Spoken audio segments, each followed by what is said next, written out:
ఎతకండ్రా వాడిని. అమ్మ బలికి టైం అయినది. ఎతకండ్రా, ఎతకండే. అవసరం లేదు, ఈ అబ్బాయిని కొట్టిందేనే.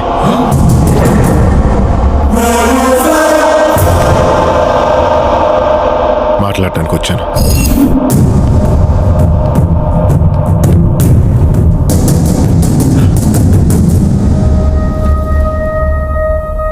మీకు చిన్న కథ చెప్పాలి సార్. మా అమ్మకి 2 కొడుకులు, నేను మా అన్నయ్య. మా ఇద్దరికి చిన్నప్పటి నుంచి ఒక్క క్షణం కూడా పడదు సార్. ఎప్పుడు కొట్టుకుంటూనే ఉంటాం. ఒకే ఇంట్లో ఉంటున్న బద్ద శత్రువులు సార్ మేత్రం. ఒకరోజు గొడవ చాలా పర్సనల్ అయింది సార్. ఆడు నా లవ్ని కిరికెట్ సార్.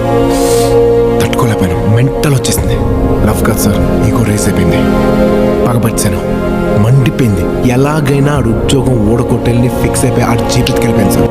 అప్పుడు నేను ఊహించిన విధంగా ఆ జీప్ మీద ఒక అటాక్ జరిగింది. ఎవరు చేస్తున్నారు, ఎందుకు చేస్తున్నారు నాకేం అర్థం కాలేదు సార్. కానీ నేను బయటపడ్డాక నాకు అర్థమైంది ఏంటంటే వాళ్ళు వచ్చింది నా కోసం కాదు, మా అన్నయ్య కోసం. మా అన్నని చంపడం కోసం.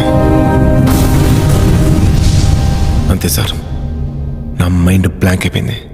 నా బ్లడ్ ఎన్ని వేల కిలోమీటర్ల స్పీడ్లో పరిగెడుతుందో నాకే తెలియలేదు సార్. ఆ క్షణం నాకు వాడి మీద ఉన్న కోపం, ద్వేషం, పగ ఏది గుర్తుకు రాలేదు సార్. నా మైండ్లో ఉన్నదల్లా ఒకటే, మా అన్నయ్యని చంపాలనుకున్నాడు, బ్రతకూడదు. వెళ్ళాను, తీసుకొచ్చాను, కట్టాను, చిత్త కొట్టాను, చావును పరిచయం చేశాను, కానీ చంపలేదు. అంతే. అది అయిపోయిన తర్వాత నాకు వచ్చిన ఫస్ట్ డౌట్ సార్, మా అన్న అంటే నాకు పడదు కదా, ఎందుకంత రియాక్ట్ అయ్యాను? మీ అబ్బాయి ఎవరో కూడా తెలియదు సార్ నాకు. చంపేపోయాను ఎందుకు? ఆ బ్లడ్లో ఉండే మ్యాజిక్కే వేరు సార్. ఇన్నాళ్ళు నా అన్న నాకు ఎప్పుడు కనెక్ట్ కాలేదు అనుకుంటూ ఉన్నాను, కానీ వాడు నాకు ఎప్పుడు కనెక్ట్ అయ్యే ఉన్నాడు సార్. మా ఇద్దరి మధ్య ఉన్న గొడవలే మా ప్రేమ. ఇదంతా నేను మీకు ఎందుకు చెప్తున్నానంటే నా గురించి మీకు ఒక క్లారిటీ వస్తుందని. ఈ గొడవ ఇంతటితో ఆపేయండి సార్. నా జోలికి కానీ, మా అన్నయ్య జోలికి కానీ, నా ఫ్యామిలీ జోలికి కానీ వద్దు సార్. నేను ఇక్కడ వార్నింగ్ ఇవ్వటం రాలేదు, వద్దని చెప్పడానికి వచ్చాను. మనం బాగుందాం, ఓకే? ఇదే విషయం నేను మీ అబ్బాయికి చెప్తే నేను కొట్టాననే కోపంలో ఉంటాడు, అర్థం కాదు. మీరు కొడుకు దెబ్బతిన్నాడనే బాధలో ఉంటారు, అర్థం చేసుకుంటారు.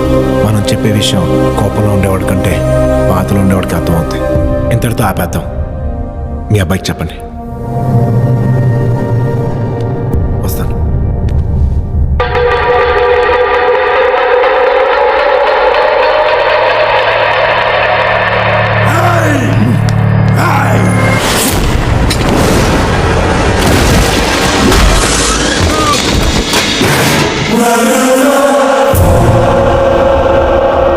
మా అమ్మకి 2 కొడుకులు, ఒక్కడు పోయినా తట్టుకోలేదు. నీకొక్కడే కొడుకు.